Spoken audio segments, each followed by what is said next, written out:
You never really know how unprepared you are until you step into the wild. Out here, nature doesn't care if you forgot your matches or if your gear is cheap. It'll test your limits, your mindset, and your creativity.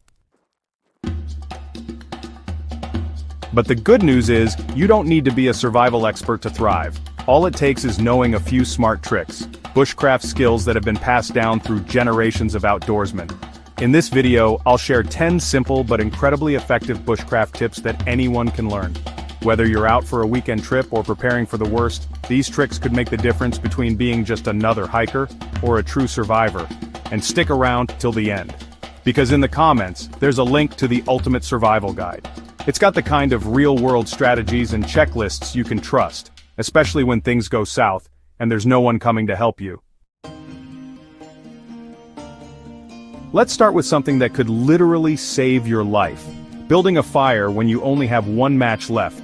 The trick is all about preparation. You're not just lighting a pile of wood, you're building a that catches, holds, and spreads heat. Start with feather sticks. Take your knife and carefully shave dry wood until you've got thin curls.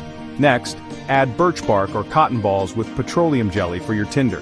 Then create a teepee of pencil-sized twigs, followed by finger-thick sticks. The airflow is key. Don't smother it. When you strike that match, light from the breeze carries flame inward. This method, it's 90% setup and only 10% fire, but when it works, it's pure bushcraft magic. Water is life, but in the wild, it's also a gamble. If you're not carrying a filter, this bushcraft trick can clean up dirty stream water fast. Find a plastic bottle or use bark to build a funnel shape. Layer it with charcoal, from a fire, crushed, sand, and small pebbles. Pour your water through this setup multiple times. Is it perfect? No. Will it remove viruses? Also no, but it'll clear out visible gunk and make boiling more effective. Combine this filter with heat, boil the result for 5 minutes, and now you've got water that won't leave you hugging a tree with stomach cramps all night. For more hardcore filtration tips and tools, hit the Ultimate Survival Guide link in the comments. It goes way beyond this. You lost GPS, your phone's dead, you're alone. Now what? One of the oldest survival skills is signaling for help, and it doesn't require batteries. A signal fire in a triangle pattern is a universal distress call. Use green branches to create thick smoke. Lay a base of dry wood, then stack moist, leafy material on top. Light it up when you hear planes or see people. You can also use reflective surfaces, like a polished can lid or a mylar blanket, to catch sunlight and flash toward distant observers. The goal is contrast and movement, things the human eye catches fast. If you're moving, leave trail signs, break branches, stack rocks, or even write SOS in mud.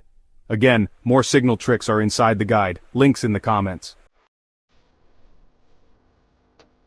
Sitting on wet logs or rocks gets old fast. If you're setting up camp for the night, build a bushcraft chair. It takes 20 minutes but pays off big. Find 3 sturdy branches, 2 for legs and 1 for the seat. Lash them together into an L shape, then lean it against a tree or stake it upright. Use paracord, vines, or strips of bark to reinforce the joints. Add a fabric seat if you have one, or weave thin branches to create a platform. Now you've got a dry, elevated seat that keeps you off the cold ground and lets your body rest properly. Rest is survival fuel, and in the wild, comfort is morale.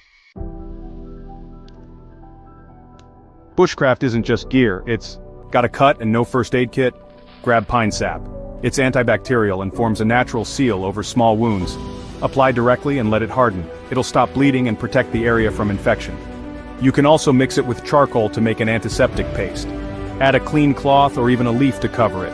In a pinch, that could buy you the hours you need to get help, or keep you moving without getting worse. Survival is about momentum. Stop too long and you risk infection, exposure, or worse. You forgot your paracord? Happens to the best of us. That's when bushcraft knowledge comes in. You can make strong natural cordage from inner tree bark, like basswood, cedar, or even stinging nettle fibers.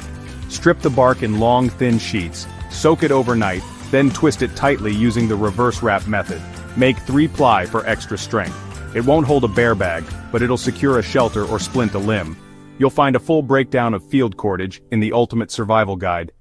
It's in the comments, and it's gold if you want to go deeper. Here's one trick that's almost unfair. If you pack steel wool and a 9-volt battery, you've got a nearly guaranteed fire starter, even in wind or light rain. Just touch the terminals of the battery to the steel wool, and it'll ignite instantly. Toss that into your tinder pile and boom, fire. This is one of those urban bushcraft crossover tricks that feels like magic when you pull it off in front of your buddies. Bonus: it works even when most lighters fail. And if you're out of batteries, save the wool. Rubbed fast between rocks, it can eventually catch a spark from flint.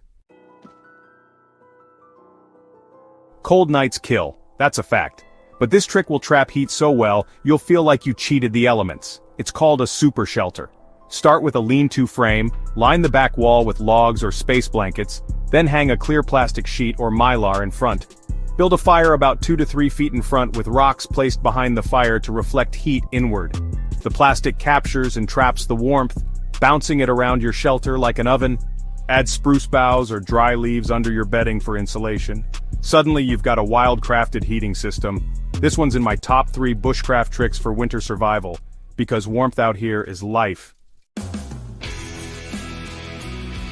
You can last weeks without food, but that doesn't mean you should. When hunger kicks in, the forest can provide, if you know where to look. Look for acorns, cattails, dandelions, and wild garlic. Fish with improvised spears or traps.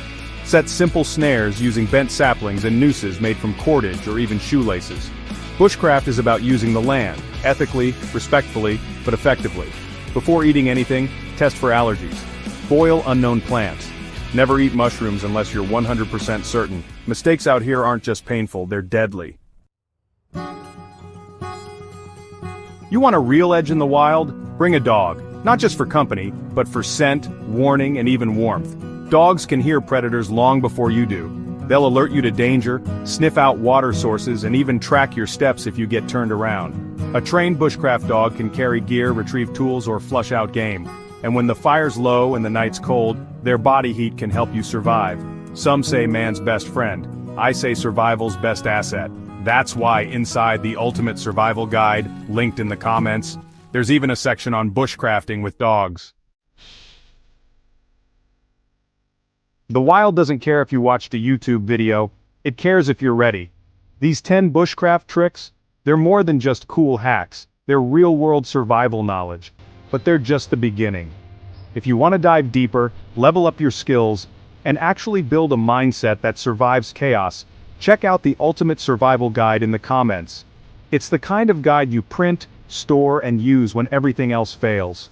Whether you're prepping, hiking, or just building confidence, knowledge is your best weapon. Stay sharp, stay ready, and I'll see you out there.